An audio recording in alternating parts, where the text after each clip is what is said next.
أشهد أن لا إله إلا الله وحده لا شريك له وأشهد أن محمدا عبده ورسوله أما بعد فأعوذ بالله من الشيطان الرجيم بسم الله الرحمن الرحيم الحمد لله رب العالمين الرحمن الرحيم مالك يوم الدين إياك نعبد وإياك نستعين اهدنا الصراط المستقيم صراط الذين أنعمت عليهم غير المغضوب عليهم ولا الضالين.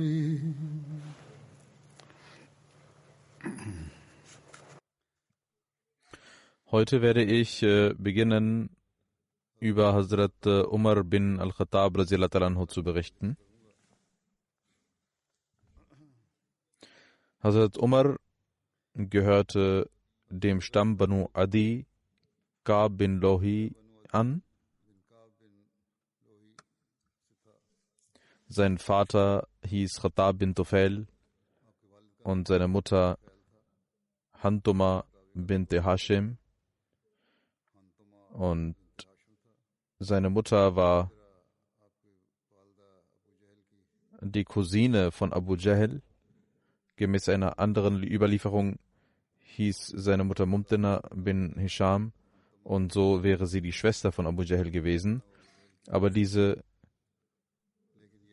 Überlieferung, dass sie die Schwester war, ist nicht so sehr verbreitet wie die erste.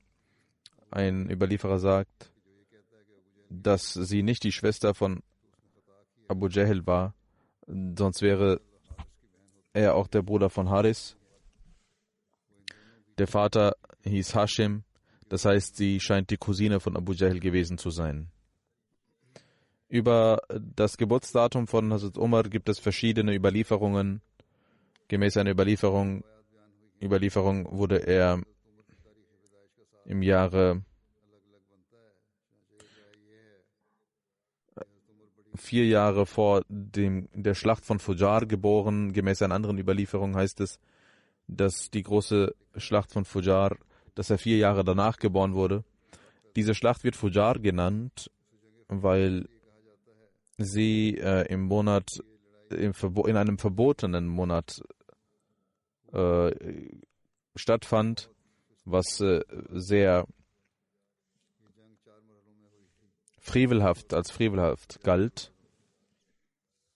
Und sie wird auch Al-Fujarul Azam al-Akhir genannt. Es gibt also verschiedene Schlachten. Das waren Schlachten zwischen Quraysh und Banu Tanana. Eine andere Meinung besagt, dass Hazrat Umar radhiyallahu anhu 13 Jahre nach dem Jahr des Elefanten in Mekka geboren wurde. Das Jahr des Elefanten war das Jahr 570. 13 Jahre später wären im Jahre 583. Eine dritte Meinung besagt, dass er im 6. Jahr nach der Nabu'a den Islam annahm und 26 Jahre alt war. Insofern wäre er nach christlicher Zeitrechnung 616 wären die Jahre nach der Nabu'a. Insofern wäre sein Geburtsjahr 590. Eine vierte Meinung besagt, dass Hazrat Umar radhiyallahu anhu geboren wurde, als der heilige Prophet sallallahu alaihi wasallam 21 Jahre alt war. Es sind also verschiedene Meinungen.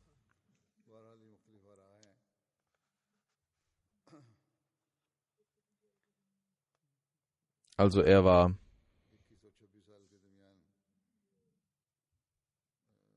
zwischen 21 und 26 Jahre alt, als er den Islam annahm, gemäß diesen Überlieferungen.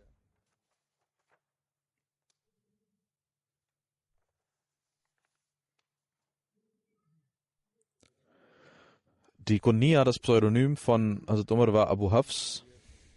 Hazrat Ibn Abbas überliefert, dass der heilige Prophet sallallahu alaihi wasallam am Tage des Badr zu seinen Gefährten sagte: Ich habe erfahren, dass die Banu Hashim und andere Personen gezwungen worden sind, mit den Quraysh zu kommen. Sie wollen gar nicht mit uns kämpfen, gegen uns kämpfen. Wer also einen Mann aus den Banu Hashim trifft, der soll ihn nicht töten. Und wer einen Abu Bakhtari trifft, soll ihn auch nicht töten. Und wer Abbas bin Abdul Muttalib trifft, also den Onkel des heiligen Propheten, soll ihn auch nicht töten. Denn diese Menschen sind gezwungen worden, mit den Quraysh zu kommen und gegen uns zu kämpfen. Hazrat Ibn Abbas überliefert, dass Hazrat Abu Huzaifa bin Uqba sagte: Wir sollen unsere Geschwister und unsere Cousins und Cousinen, unsere Geschwister töten, aber wir sollen Abbas nicht töten. Warum sollen wir das nicht tun? Ich werde, sagte ein Gefährte, ihn mit dem Schwert töten. Als der heilige Prophet davon erfuhr, sagte er zu Umar bin al-Khattab: O Abu Hafs. Und Hazrat Umar sagt, das war der erste Tag, als der heilige Prophet mich so bezeichnet hat, also mit meiner Kunia, Abu Hafs. Und dann sagte er: Wird der Onkel des Propheten mit dem Schwert angegriffen? Und Hazrat Umar sagte: Erlauben Sie mir, O Prophet Allah, dass ich ihn töte, der das gesagt hat. Ich schwöre, dass Abu Huzaifa, der das gesagt hat, heuchlerisch gehandelt hat. Und Abu Huzaifa sagt, das, was ich an dem Tage sagte, machte mich sehr unruhig, immer, und ich fürchtete mich immer. Außer, dass der Märtyrertod über mich käme.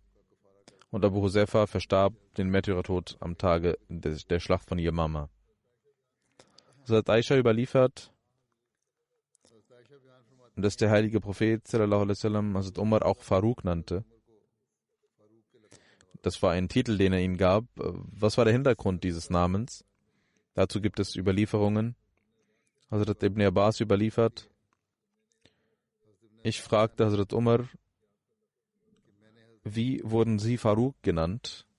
Er sagte: Hazrat Hamza hatte 3 Tage vor mir den Islam akzeptiert. Ich ging zur großen Moschee. Abu Jahl kam zum heiligen Propheten sallallahu alaihi wasallam und beschimpfte ihn. Und er erzählte, was Hazrat Hamza tat. Als Hazrat Hamza davon erfuhr, kam er mit Pfeil und Bogen zur Khana Kaaba und ging zur Gruppe, wo Abu Jahl saß, und stützte sich auf seinen Bogen und starrte ihn an. Abu Jahl sah, dass er zornig war und sagte: O Abu Amara, das war die Kunia von Hamza, was ist, dass du so anstarrst? Und Hazrat Hamza nahm den Bogen und verletzte ihn an der Wange und er blutete. Und die Quraysh legten den Streit bei aufgrund des Zorns von Hamza. Und Hazrat Umar überliefert dies und sagt, dass dies so passierte. Und ich sah dies. 3 Tage nach diesem Ereignis ging ich raus und sah auf dem Weg eine Person der Banu Makhzum. Und ich fragte ihn: Hast du die Religion deiner Familie abgelegt und Mohammed akzeptiert? Und er sagte: Was ist, wenn ich dies gemacht habe? Er hat es doch auch gemacht, der dir nahe ist. Und das Umar sagt, ich fragte: Wer denn? Und er antwortete: Deine Schwester und dein Schwager. Ich hörte dies und ging zum Hause meiner Schwester und sah, dass die Tür verschlossen war. Und ich hörte, wie jemand etwas las. Die Tür wurde geöffnet und ich ging hinein und sagte: Ich habe etwas über euch gehört. Und sie fragten: Was hast du gehört? Und so ging es weiter und man steigerte sich in die Sache und ich griff meinen Schwager an und haute auf ihn ein und er blutete. Meine Schwester stand auf und nahm mich am Kopf und sagte: es gefällt dir wohl nicht, dass wir Muslime geworden sind. In einer anderen Überlieferung heißt es, dass sie auch verwundert wurde durch Hazrat Umar. Hazrat Umar sagt, als ich das Blut sah, des Schwagers oder auch der Schwester, zeigte ich Reue und ich schämte mich und saß und sagte, zeig mir dieses Buch. Und meine Schwester sagte, nur reine Menschen können dieses Buch anfassen. Wenn du die Wahrheit sagst, dann nimm ein Bad und komm zurück. Und ich badete und kam zurück. Und sie holten das Buch heraus. Dort stand Bismillahirrahmanirrahim. Ich sagte, das sind reine Namen. Danach stand Taha, Ma anzalna alaykal Qur'ana litashqa. Von hier bis zum Vers Lahul Asma'ul Husna.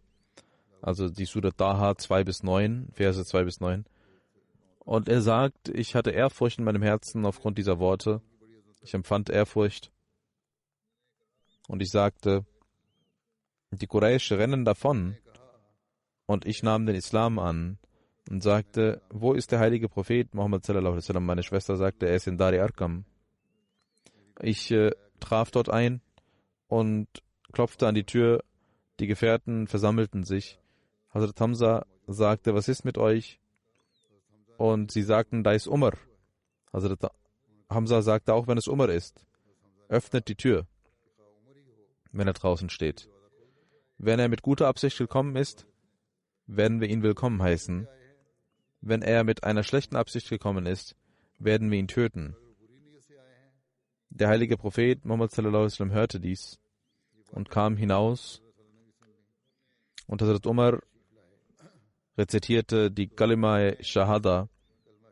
Alle Gefährten im Haus sagten Allahu Akbar. Und die Mekkaner hörten dies. Und ich sagte, O Prophet Allahs, sind wir nicht auf der Seite der Wahrheit? O Prophet Allahs? Der heilige Prophet sagte, warum nicht? Ich sagte, warum dann dieses Verstecken? Warum verstecken wir uns? Und wir gingen in 2 Reihen hinaus. In einer Reihe war ich und in der anderen Reihe war Hazrat Hamza. Bis wir zur großen Moschee ankamen, zur heiligen Moschee. Die Quraysh sahen mich und Hamza und sie hatten großen Schmerz, einen solchen, wie sie ihn noch nie verspürt hatten. An dem Tage nannte der heilige Prophet sallallahu alaihi wasallam mich Faruk, denn der Islam erlangte Stärke durch mich und es wurde unterschieden zwischen Wahrheit und Falschem.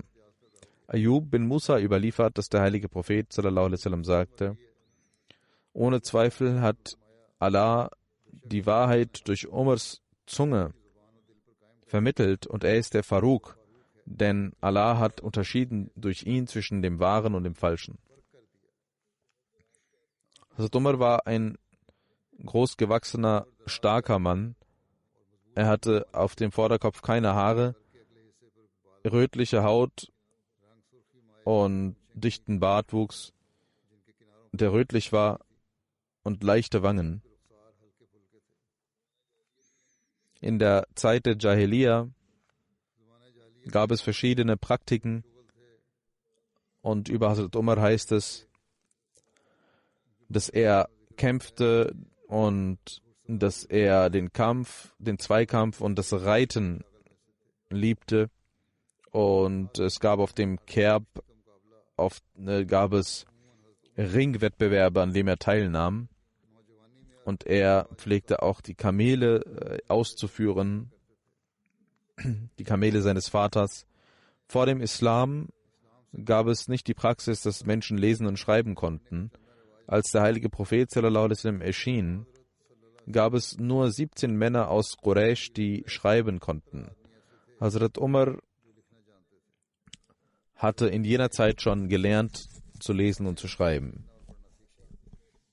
Hazrat Umar gehörte zu den erhabenen Menschen der Quraysh und er war vor dem Islam ein Botschafter der Quraysh Und es war die Praxis der Quraysh, wenn es einen Krieg zwischen ihnen und anderen gab, dass sie Hazrat Umar als Botschafter schickten.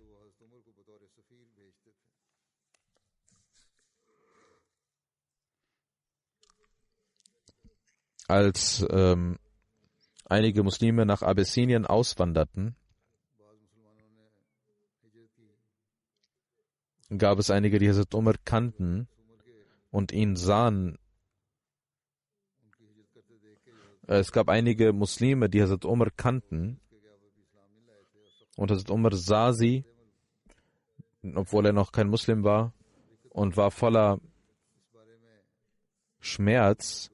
Es gibt eine Überlieferung, es heißt, als wir, sagt eine Gefährtin, als wir in Richtung Abessinien gingen und mein Ehemann Amir bin Rabia draußen war, um etwas zu erledigen, kam Umar bin Khattab und stand neben mir, und er war noch ein Götzendiener, und wir mussten viel Schmerz und Qualen von ihm erdulden. Er sagte zu mir: O Mutter von Abdullah, es scheint, dass ihr irgendwo hingeht. Und sie sagt: Ja, ich schwöre bei Allah, wir werden von hier weggehen und auswandern in Richtung Allahs Boden. Allah hat eine große Erde geschaffen. Ihr habt uns großes Leid zugefügt und uns Unrecht getan und Qualen zugefügt, bis Allah uns eine Erlösung geschaffen hat, dass wir auswandern, sagte Abdullah. Und er antwortete: Möge Allah mit euch sein. Abdullah sagt, dass er voller Schmerz war und weinte, und so hatte ich ihn noch nie gesehen. Und er ging fort, und er war anscheinend betrübt und beschmerzt darüber, dass wir gehen. Als Amir bin Rabia, ihr Ehemann, zurückkam, sagt sie: Ich sagte: O Abdullah, hättest du doch gesehen, wie es Umar erging und welchen Schmerz er für uns erspürte. Amir bin Rabia sagte: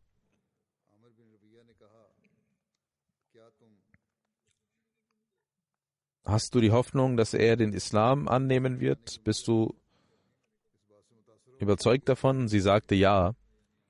Und Amir bin Rabia sagte: Er wird niemals den Islam annehmen. Den du gesehen hast, der wird niemals den Islam annehmen, bis Khattabs Esel den Islam annimmt. Und Abdullah sagt, dass die Härte von Umar gegenüber dem Islam die Menschen so verzweifelt hatte, dass Amir bin Abdullah das gesagt hatte, dass so ein großer Feind des Islams doch niemals ein Muslim werden könne. Hazrat Muslim Maud hat auch dieses Ereignis zitiert, auf seine Art und Weise, und sagt, Hazrat Umar war ein erbitterter Gegner des Islams, aber er hatte auch eine spirituelle Seite. Obwohl er sehr zornig war und obwohl er dem heiligen Propheten sallallahu alaihi wasallam und seinen Gefährten Leid zufügte, hatte er auch eine spirituelle und aufgewühlte Seele. Als die erste Auswanderung nach Abessinien stattfand, bereiteten sich die Muslime nach dem Fajr-Gebet vor, damit die Götzendiener sie nicht aufhalten würden und ihnen keinen Schaden zufügen würden. Es war die Praxis in Mekka, dass einige Fürsten nachts durch die Stadt gingen, damit niemand Diebstahl begehen würde.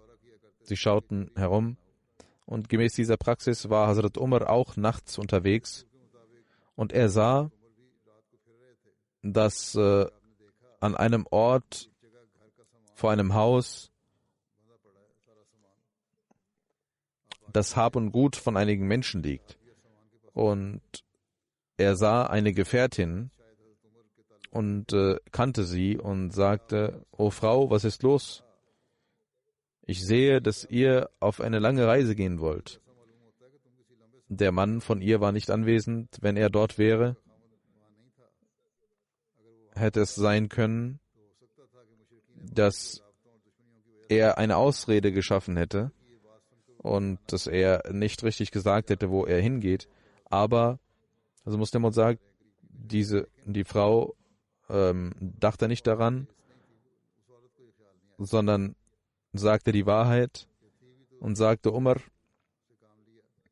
wir verlassen Mekka. Er sagte, verlasst ihr wirklich Mekka? Die Gefährtin sagte, ja, wir verlassen Mekka.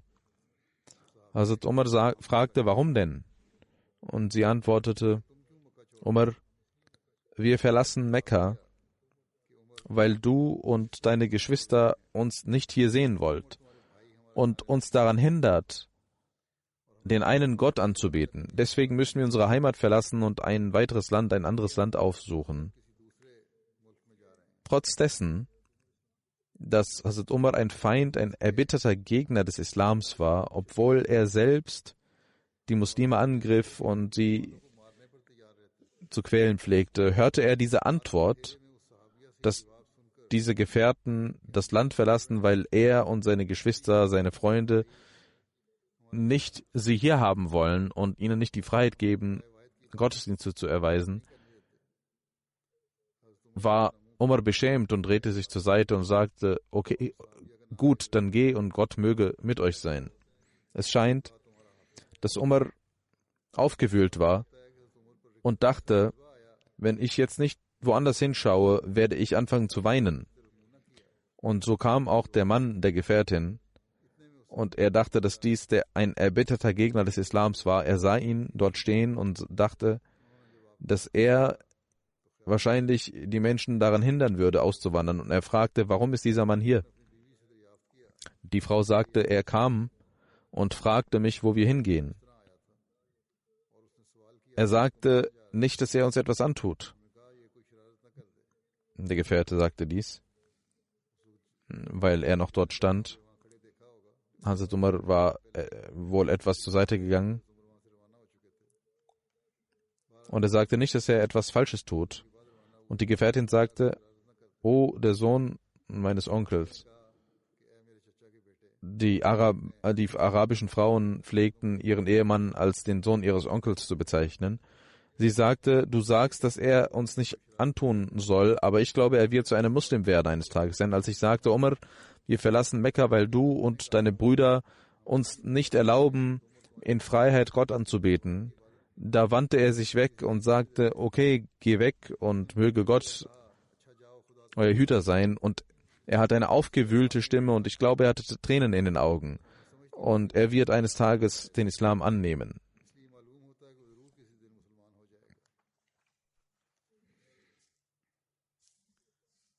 Über die Akzeptanz des Islams von Hazrat Umar hatte auch der heilige Prophet sallallahu alaihi wasallam ständig gebetet.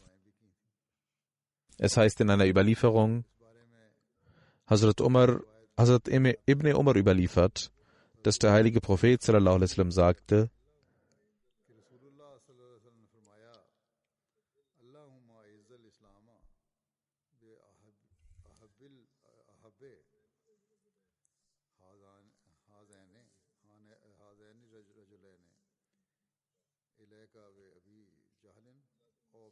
O Allah, gib mir einen von ihnen, Abu Jahl oder Umar, jenen, den du mehr liebst, gib mir ihn in den Islam.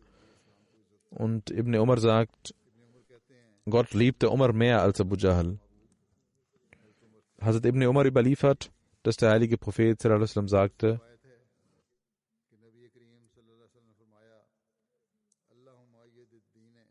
O Allah, helfe dem Glauben durch Umar. Hazrat Aisha radhiyallahu anha überliefert, der heilige Prophet sallallahu alaihi wasallam sagte,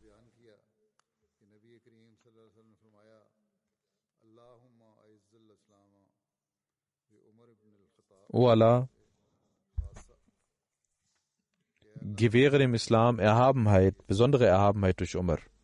Ein Tag vor der Annahme des Islams durch Umar hatte der heilige Prophet sallallahu alaihi wasallam gebetet,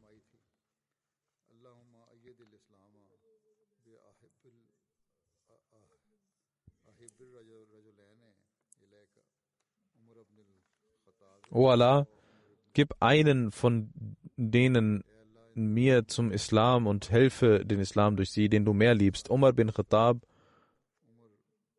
oder Amr bin Hisham.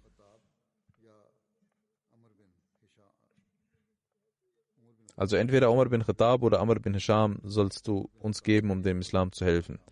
Amr bin Hisham war Abu Jahl. Als Umar den Islam annahm, kam Gabriel und sagte: O Muhammad, der Himmel ist zufrieden darüber, dass Umar den Islam angenommen hat. Über die Akzeptanz des Islams von Hazrat Umar heißt es weiter: Hazrat Umar bin Khattab nahm den Islam im Jahre 6 nach der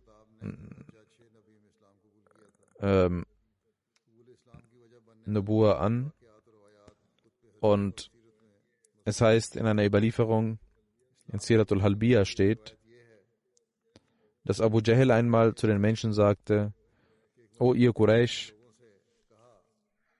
Muhammad beleidigt eure Götzen und sagt, dass ihr unvernünftig seid. Und er sagt zu euren Älteren und zu euren Geliebten und Heiligen, dass sie die Bewohner der Hölle sind. Deswegen sage ich bekannt, wer auch immer Muhammad sallallahu alaihi wasallam tötet, der wird von mir 100 rote Kamele und 1000 Silberstücke bekommen. Ein Aukia waren 40 Dirham, ein Stück. Das heißt, das sind 126 Gramm oder mehr gewesen. Das war ein großer Betrag, den er versprach. Diese Maßeinheit Aukia entspricht ungefähr 126 Gramm pro Stück sozusagen. Das hatte er bekannt gegeben als Preis dafür. In einer anderen Überlieferung heißt es: Wer Muhammad sallallahu alaihi wasallam tötet, wird so viel Aukia Gold und Silber und Muschk und Kleidung bekommen und solche wertvolle Dinge. Und Hazrat Umar hörte dies und sagte: Ich möchte diesen Preis empfangen. Die Menschen sagten: Ja, Umar, der Preis wird dir gehören.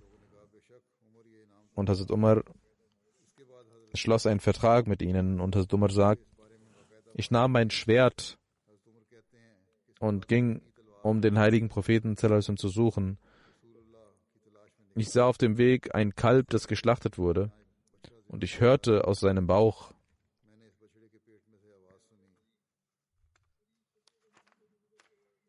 O Zari, ein Rufender ruft und ruft dich zum Zeugnis, dass niemand anbetungswürdig ist außer Allah und Muhammad sallallahu alaihi wasallam Allahs Gesandter ist. Hazrat Umar sagt: Ich hörte dies und sagte zu mir: Hier wird zu mir gesprochen. Wenn diese Überlieferung wahr ist von Siratul Halbiya, dann scheint es, dass es eine Vision war, die Hazrat Umar hatte, die er auf dem Weg sah. Eine spirituelle Vision sozusagen. Und er hörte diese Stimme. Eine andere Überlieferung besagt, über die Akzeptanz von Hazrat Umar und über die Annahme des Islams. Hazrat Umar überliefert: Ich ging zum Haram, zur Moschee, um Tawaf zu machen, um die Moschee zu umkreisen, die Kaaba zu umkreisen, und der heilige Prophet sallallahu alaihi wasallam betete dort. Als er betete, wandte er sich in Richtung Scham, also in Richtung Felsendom, Jerusalem, so dass die Kaaba zwischen ihm und dem Felsendom war. So war also sein Gebet zwischen dem Hajri Aswad und dem Süden der Kaaba in Richtung Jemen. Und so konnte er auch zum Felsendom beten, in Richtung Felsendom beten. Hazrat Umar sagt: Als ich den heiligen Propheten sah, sagte ich: Ich will auch hören, was Muhammad sagt. Und ich dachte, wenn ich hören will und in die Nähe gehe, wird er aufpassen und aufhorchen. Deswegen kam ich vom Hajri Aswad und versteckte mich hinter der Kaaba und ging langsam nach vorne. Der heilige Prophet sallallahu alaihi wasallam war beschäftigt in seinem Gottesdienst. Er betete die Suratul Rahman, bis ich genau vor dem heiligen Propheten sallallahu alaihi wasallam stand, in Richtung seiner Qibla. Zwischen ihm und mir war nur die Kaaba und ich hörte den Koran und mein Herz schmolz und ich fing an zu weinen. Und der Islam wurde auch eingehaucht in mein Herz und der heilige Prophet sallam betete weiter und ich blieb dort, bis er zu Ende war und ich ging hinter ihm her. Er hörte, dass ich hinter ihm bin und er erkannte mich und er dachte, der heilige Prophet sallam dachte, dass ich ihm Schaden zufügen möchte. Er wurde zornig und sagte: O Ibn Khattab, mit welcher Absicht bist du gekommen nachts? Und Umar sagte: Ich bin gekommen, um an Allah und an seinen Propheten und an dem zu glauben, was er gesandt hat.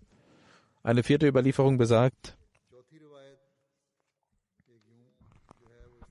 eines Nachts, sagte Umar radhiyallahu anhu, hatte meine Schwester Schmerzen, Geburtsschmerzen, und ich ging zur Kaaba und sah, dass der heilige Prophet sallallahu alaihi wasallam dort ankam und er betete so viel wie Gott wollte beim Hajri Aswad und ging zurück.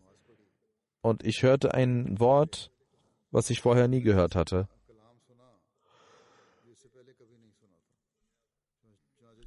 Und als der heilige Prophet sallallahu alaihi wasallam hinausging, ging ich hinter ihm her und er fragte, wer ist da? Und ich sagte, ich bin Umar. Und der heilige Prophet sallallahu alaihi wasallam sagte, O Umar, du verfolgst mich des Nachts und des Tages. Und ich fürchtete mich, dass er nicht gegen mich beten würde. Und ich sagte, Ashhadu an la ilaha illallah wa annaka Rasulullah. Ich bezeuge, dass niemand anbetungswürdig ist außer Allah und dass du sein Gesandter bist. Wahrlich sind sie sein Gesandter. Dann sagte der heilige Prophet zu mir, O Umar, möchtest du deinen Islam verstecken? Und ich antwortete, nein. Ich schwöre bei dem Wesen, der sie geschickt hat mit dem wahren Glauben. Ich werde meinen Islam niemals verstecken. Ich werde es genauso bekannt geben, wie ich meinen Götzendienst bekannt zu geben pflegte. Der heilige Prophet sallallahu alaihi wasallam lobpreiste Gott und sagte, O Umar, möge Allah dir Rechtleitung schenken. Und er nahm seine Hand und legte sie auf meine Brust und betete für meine Standhaftigkeit. Und ich ging vom heiligen Propheten sallallahu alaihi wasallam hinweg. Er ging nach Hause. Über die Annahme des Islams gibt es eine fünfte Überlieferung, die bekannt ist, die ich auch vorhin zitiert habe. In Kürze. Hazrat Anas bin Malik überliefert, dass einmal Hazrat Umar mit dem nackten, blanken Schwert hinausging und einen Mann sah, der von Banu Zohra war. Und er fragte Umar, wo gehst du hin? Und Umar sagte, ich gehe, um Mohammed zu töten. Gott bewahre. Er sagte, du willst Mohammed sallallahu alaihi wasallam töten? Was erreichst du damit und kannst du Frieden schließen mit den Banu Hashim? Und Umar sagte, du bist ein Sabäer geworden und du hast deinen Glauben verlassen. Und der Mann antwortete, O Umar, soll ich dir nicht sagen, was noch verwunderlicher ist als das, was du gehört hast? Du sagst, ich bin ein Sabäer geworden. Soll ich sagen, was noch größer ist? Deine Schwester und dein Schwager, alle beide sind Frevler geworden, quasi. Sie haben den Islam anerkannt und sie haben deinen Glauben verlassen. Und Umar war sauer und wütend und ging zu seiner Schwester nach Hause. Und ein Gefährte, Khabab, war dort anwesend. Und ich hatte auch über Khabab berichtet und dort dieses Ereignis erwähnt. Er hörte Hazrat Umar und versteckte sich im Haus. Hazrat Umar kam hinein und sagte, was habt ihr gelesen? Was war das für eine Stimme, die ich vernommen habe? Und sie hatten die Sure Taha rezitiert und sie sagten, wir haben nur miteinander gesprochen. Hazrat Umar sagte, ich habe gehört, dass ihr beide euren Glauben abgelegt habt. Der Schwager sagte, O Umar, hast du schon einmal überlegt, dass die Wahrheit vielleicht nicht in deinem Glauben, sondern woanders vorhanden ist? Du willst doch die Wahrheit suchen. Hast du schon mal darüber nachgedacht, dass in einem anderen Glauben die Wahrheit vorhanden ist? Und Hazrat Umar nahm seinen Schwager und schlug auf ihn ein, voller Härte. Seine Schwester kam, um ihn zu beschützen, und Hazrat Umar schlug auch auf sie, sodass das Blut aus ihrem Gesicht floss. Und sie sagte, O Umar, wenn die Wahrheit woanders ist, dann bezeuge, dass niemand anbetungswürdig ist außer Allah und bezeuge, dass Muhammad sallallahu alaihi wasallam der Gesandte Allahs ist. Als Hazrat Umar demütig wurde, sagte er: Zeigt mir das Buch, was ihr gelesen habt, damit ich es lese. Und Hazrat Umar konnte lesen. Die Schwester sagte: Du bist unrein und kein Unreiner darf dieses Buch anfassen. Geh und bade oder mach das Wusu. Und Hazrat Umar ging und machte das Wusu und nahm das Buch und las. Es waren die Verse der Surah Taha. Als er zum Vers kam: Innani anallahu la ilaha illa ana fa'budni wa aqimis salata li dhikri. Wahrlich, ich bin Allah, niemand ist anbetungswürdig außer mir. Dienet mir und betet mich an und macht das Gebet für mich. Als er dies las, sagte Hazrat Umar: Sagt mir, wo Muhammad sallallahu alaihi wasallam ist. Hazrat Khabab kam auch hinaus und sagte: O Umar, ich gebe dir frohe Botschaft. Ich wünsche mir, dass Gott das Gebet des heiligen Propheten, was er am Donnerstag leistete, in Erfüllung geht. Er hatte nämlich gesagt: O Allah, gewähre dem Islam eine Hilfe und Ehre durch Umar bin al-Khattab oder Amr bin Hasham. Und der heilige Prophet war in einem Hause beim Kohe Safa, beim Berge von Safa, und ging hinein. Hazrat Hamza, Hazrat Talha und weitere Gefährten waren an der Tür. Hazrat Hamza sah ihn und die Menschen waren verängstigt vor Umar. Und Hazrat Hamza sagte: Ist das Umar? Wenn er mit einer guten Absicht gekommen ist, dann wird er den Islam annehmen und den heiligen Propheten sallallahu alaihi wasallam annehmen. Wenn er aber eine andere Absicht hat, dann werden wir ihn ganz einfach umbringen. Der heilige Prophet sallallahu alaihi wasallam befand sich im Haus und empfing die Offenbarung und kam hinaus und nahm Umar und sagte: O Umar, wirst du nicht aufhören, bis Allah dir nicht die Bestrafung beschert, genauso wie Walid bin Mughira? Dann betete der heilige Prophet sallallahu alaihi wasallam zu Allah: O Allah, dies ist Umar bin Khattab. O Allah, gewähre Ehre dem Glauben durch Umar. Und Umar antwortete: Ich bezeuge, dass Sie der Gesandte Allahs sind. Und er nahm den Islam an und sagte: O Prophet Allahs, sallallahu alaihi wasallam, kommen Sie hinaus und verstecken Sie sich nicht. Lassen Sie uns den Islam verbreiten. Ma'mar und Zuhri überliefern, dass Hazrat Umar, nachdem der heilige Prophet zum Dari Arqam kam, den Islam annahm, und er gehörte zu den 40 Gefährten, die in Dari Arqam den Islam angenommen hatten. Dari Arqam ist jenes Haus gewesen, jenes Zentrum gewesen der Muslime, was ein Haus war von Arqam und etwas außerhalb von Mekka gelegen war. Die Muslime pflegten sich dort zu versammeln, den Glauben zu lernen und Gottesdienste zu leisten. Und deswegen hieß dieses Haus auch Darul Islam, das Haus des Islam. 3 Jahre war dies das Zentrum in Mekka. Sie beteten dort in Ruhe und der heilige Prophet pflegte die Gefährten zu versammeln. Als Umar den Islam annahm, konnte man offen hinausgehen. Es heißt in einer Überlieferung, dass Umar der Letzte war, der in diesem Hause den Islam angenommen hatte, denn die Muslime erlangten Stärke durch ihn und sie konnten Dar Arqam verlassen und offensichtlich Tabligh machen.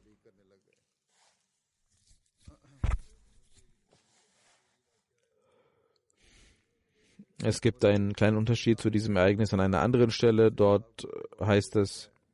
An einer anderen Stelle heißt es, dass nicht die Surah Taha, sondern die Surah Hadid, die ersten Verse rezitiert wurden von Hazrat Umar in dem Hause seiner Schwester. Auch diese Überlieferung ist vorhanden. Gemäß der 6. Überlieferung heißt es, über die Annahme des Islams von Hazrat Umar heißt es, dass Hazrat Umar sagt: Einmal, bevor ich den Islam angenommen hatte, suchte ich den heiligen Propheten sallallahu alaihi wasallam und ich sah, dass er in der Moschee war vor mir. Und ich stellte mich hinter ihm hin. Der heilige Prophet rezitierte die Suratul Haqqa und ich war verwundert über die Ordnung des heiligen Koran und sagte: Das ist ein Dichter, so wie die Quraysh sagen. Und Hazrat Umar sagte: Als ich darüber nachdachte, rezitierte er den folgenden Vers, worin es heißt: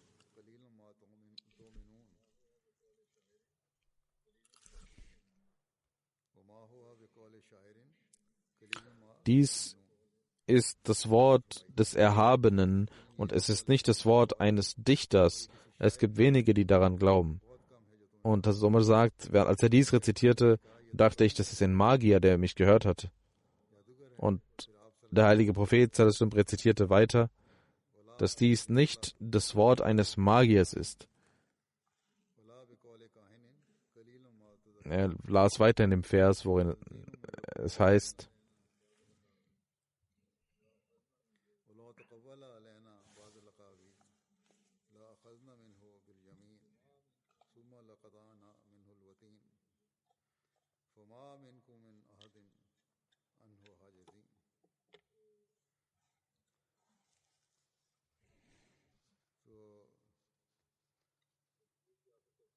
Und er rezitierte diese Verse weiter bis zum Schluss. Und die Übersetzung lautet: Er ist auch kein Magier und es gibt wenige, die daran glauben. Es ist eine Ermahnung vom Herrn der Welten. Wenn er uns etwas Falsches angelastet hätte, dann hätten wir ihn gefasst mit der rechten Hand und seine Halsschlagader aufgeschnitten, hätte er gelogen. Und niemand hätte uns daran gehindert, dies zu tun. Hazrat Umar sagt, seitdem fand der Islam Einzug in mein Herz. Es gibt eine 7. Überlieferung aus Bukhari. Hazrat Abdullah bin Umar sagt, wann immer ich Hazrat Umar sagen hörte, dass ich glaube, dies ist so und dies ist so, so wie er es annahm. Er saß einmal, als ein hübscher Mensch vorbeiging. Und Hazrat Umar sagte, vielleicht täusche ich mich. Entweder ist dieser Mann noch ein Jahil also er glaubt noch an die Zeit der Jahiliya, oder er ist ein Magier. Und er wurde zu ihm geholt und er sagte, ich habe keinen gesehen, der so willkommen geheißen wird. Hazrat Umar sagt, du musst mir sagen, wer du bist. Und er sagte, in der Zeit der Jahiliya war ich ein Magier. Und Hazrat Umar sagte, was ist das Seltsamste, was du gesehen hast? Also wenn du ein Magier bist, was ist das Seltsamste gewesen? Er sagt, ich war in einem Geschäft, als ein Geist kam und dieser Geist sagte, hast du die Djinn nicht gesehen? Und die Kamele und die Leute, und Hazrat Umar sagte, du hast genau richtig gesagt. Ich schlief einmal bei den Götzen, als ein Mann ein Kalb nahm und es schlachtete und ein Rufer schrie und ich habe keinen gehört, der noch lauter schreien würde.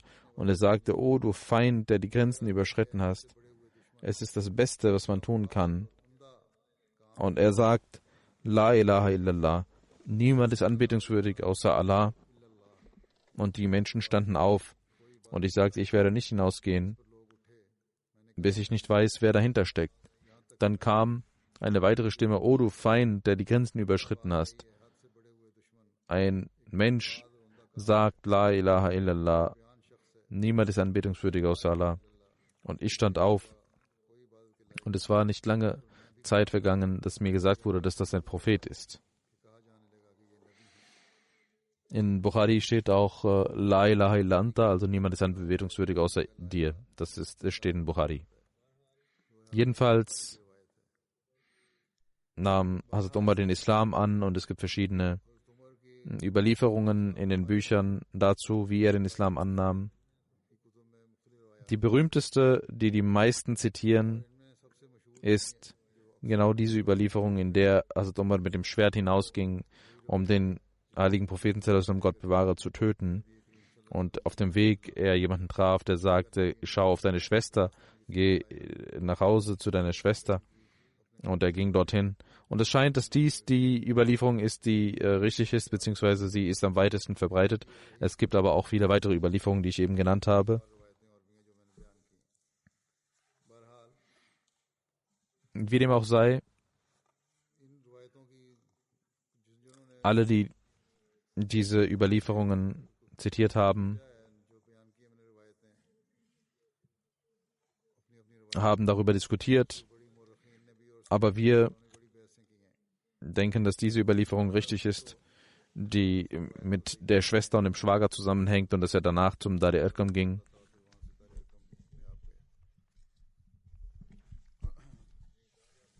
Es kann gesagt werden, und es mag sein, dass die Annahme des Islams von Hazrat Umar allesamt, die alle Überlieferungen richtig sind, dass er zu verschiedenen Zeitpunkten eine Änderung im Herzen verspürte. Das kann auch sein. Dass er aber nicht den letzten Schritt gemacht hatte. Und das letzte Ereignis wohl das war, wo er zu seiner Schwester und zu seinem Schwager ging und dort den Koran hörte und dann zum heiligen Propheten sallallahu alaihi wasallam ging. Gott weiß besser, was wahr ist.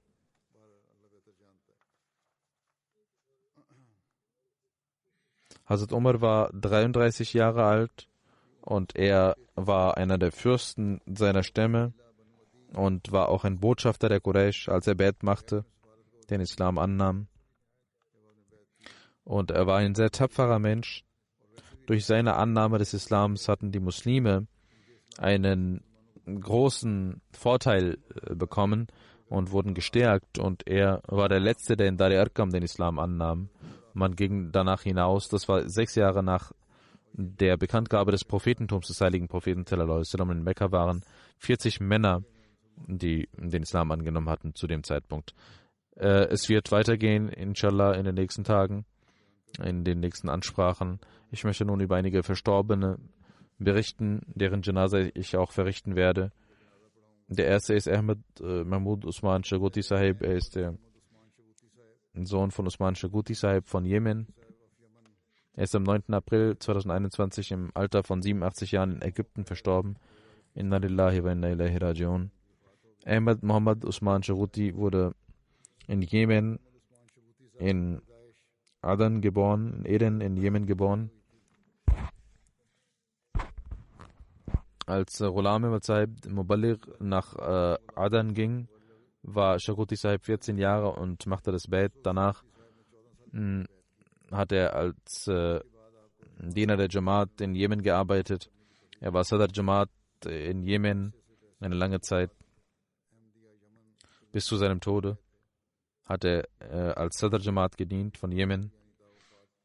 Er heiratete Wasima Muhammad Saiba, die Tochter von Muhammad Ahmad Adni Sahib, ein Gefährte des Verheißten Messias, ein Sohn des Gefährten des Verheißten Messias al-Islam.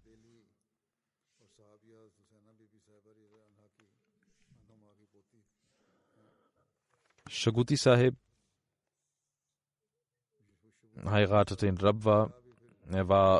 Sein Nikah wurde in Rabwa verlesen, er war dort nicht anwesend.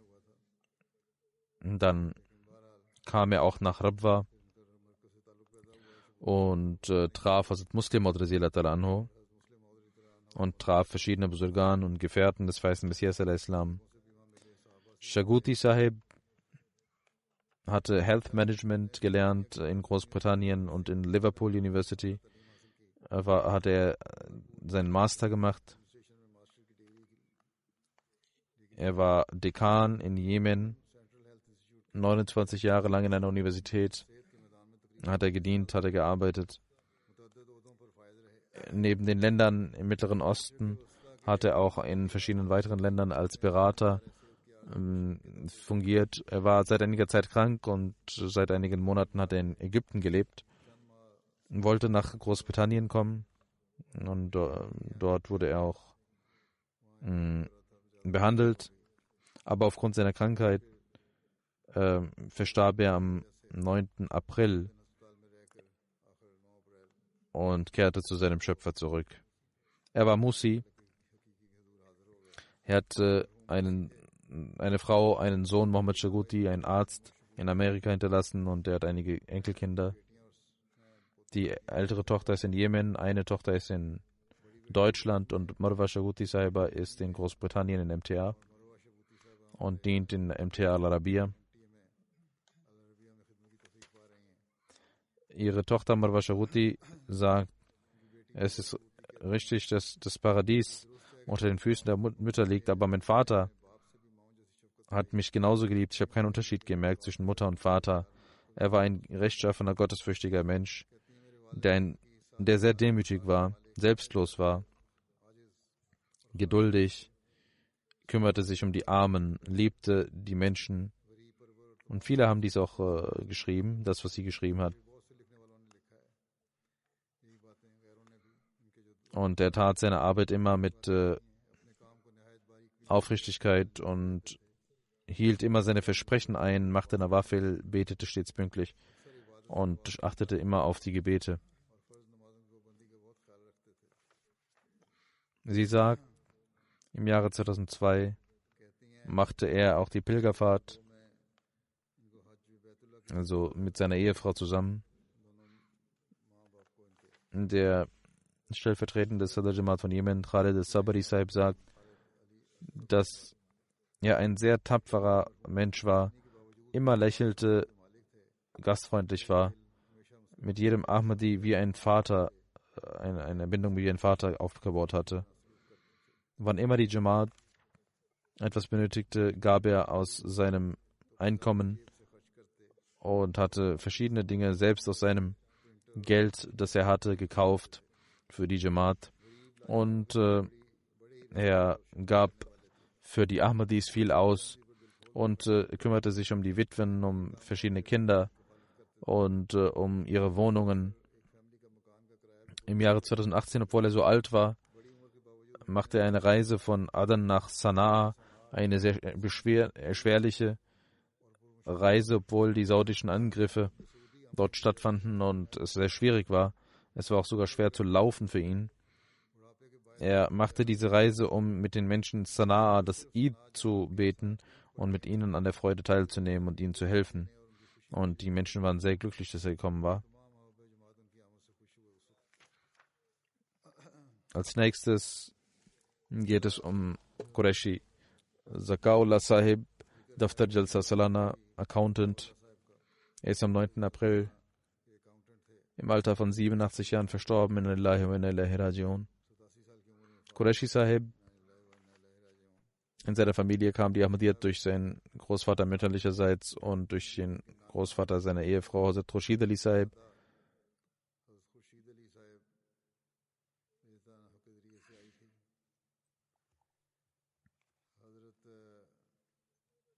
Der verheißene Messias al-Islam ging nach Sialkot und Hazrat Khurshid Ali Sahib war 16 Jahre alt, als er das Bait machte an der Hand des verheißenen Messias al-Islam.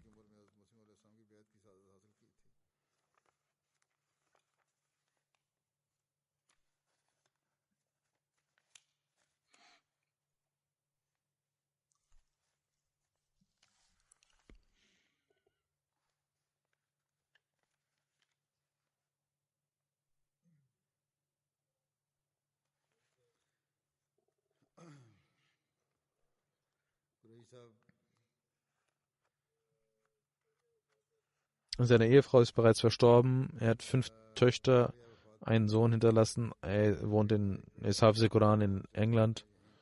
Eine Tochter arbeitet in dem Office BS in Rabwa, ist die Frau eines Mitarbeiters dort. Eine andere Tochter ist in Manchester. Eine Tochter ist bereits verstorben.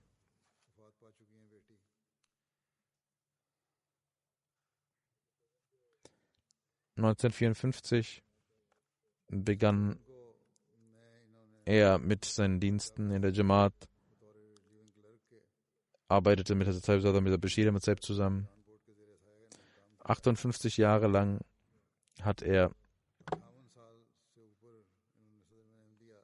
in Rabwa gedient. Sein Sohn Hafiz Shamsu Zuhar sagt, Hazrat Mirza Bashir Ahmad Sahib, mit ihm hat er gearbeitet und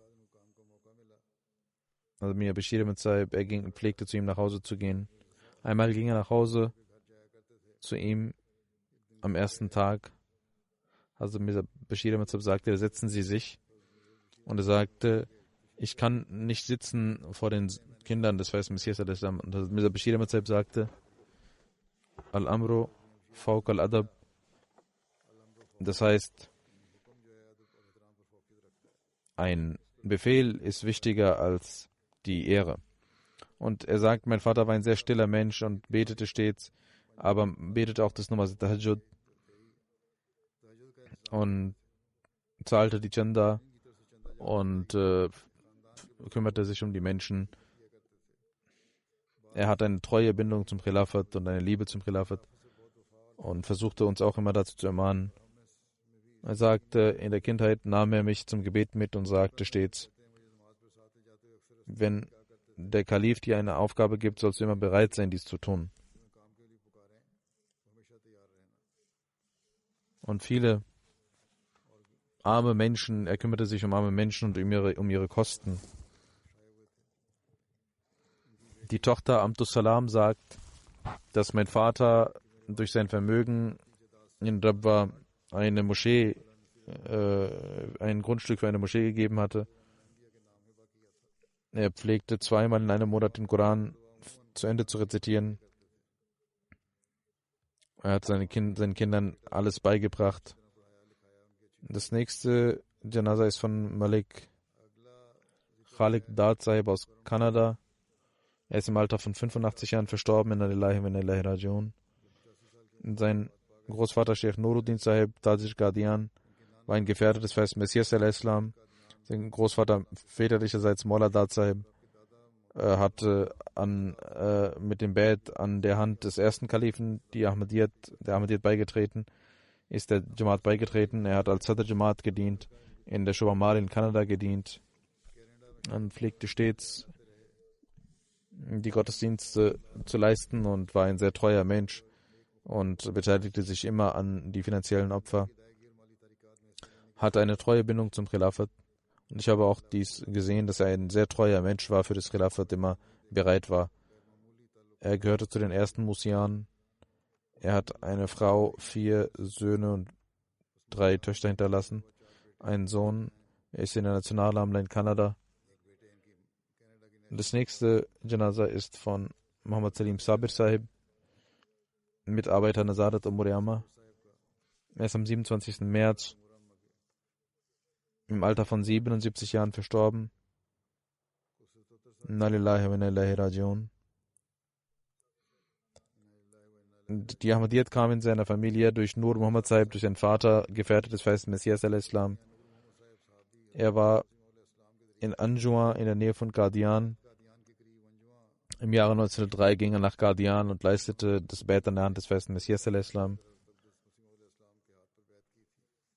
Am 19. Mai 1962 wurde er in der Sadr Anjuman Ahmadiyya eingesetzt und 1968 zum Büro vom Privatsekretär Hazrat Khalifa Masih Salis Rahmatullah hatte ihn für sein Büro ernannt. 2006. Von 87 bis 2006 war er in Amuriama.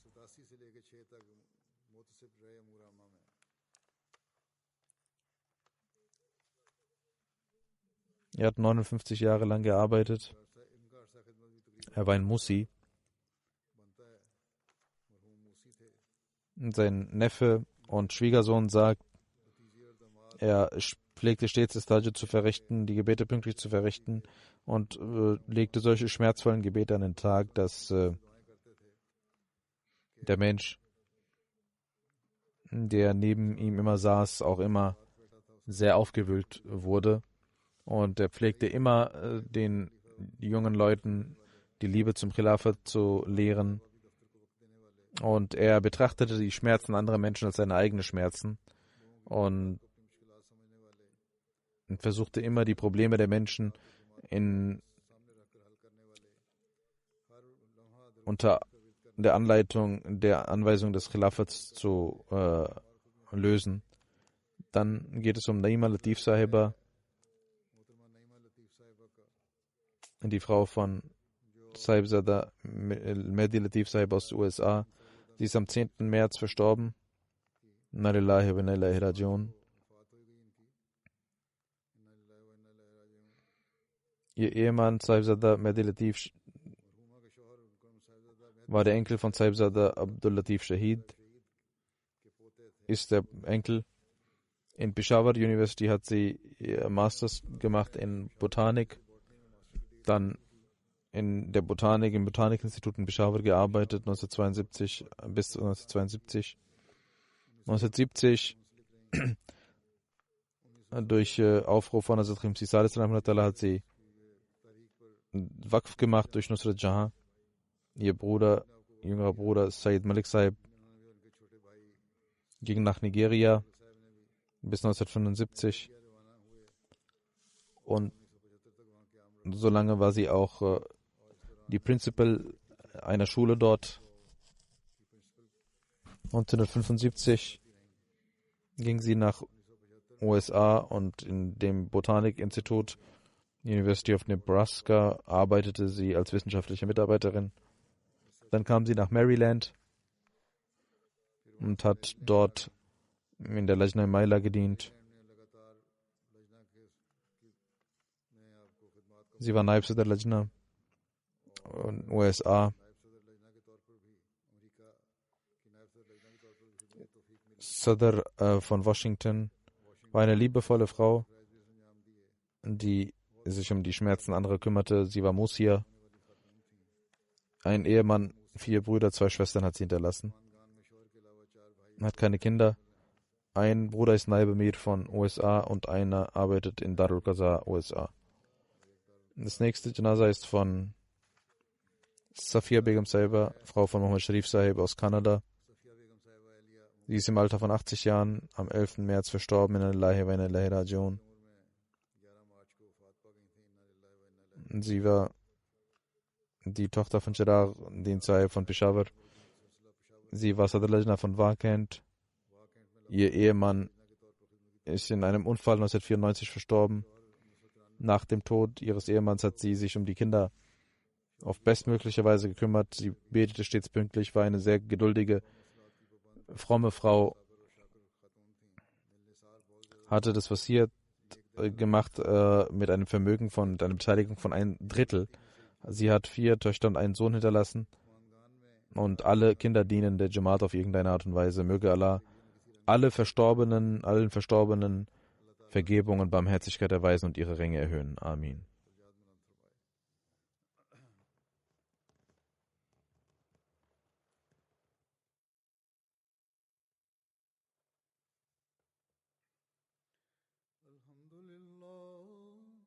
الحمد لله نحمده ونستعينه ونستغفره ونؤمن به ونتوكل عليه ونعوذ بالله من شرور أنفسنا ومن سيئات أعمالنا من يهده الله فلا مضل له ومن يضلل فلا هادي له ونشهد أن لا إله إلا الله ونشهد أن محمدا عبده ورسوله عباد الله رحمكم الله إن الله يأمر بالعدل والإحسان وإيتاء ذي القربى وينهى عن الفحشاء والمنكر والبغي يعظكم لعلكم تذكرون اذكروا الله يذكركم وادعوه يستجب لكم ولذكر الله أكبر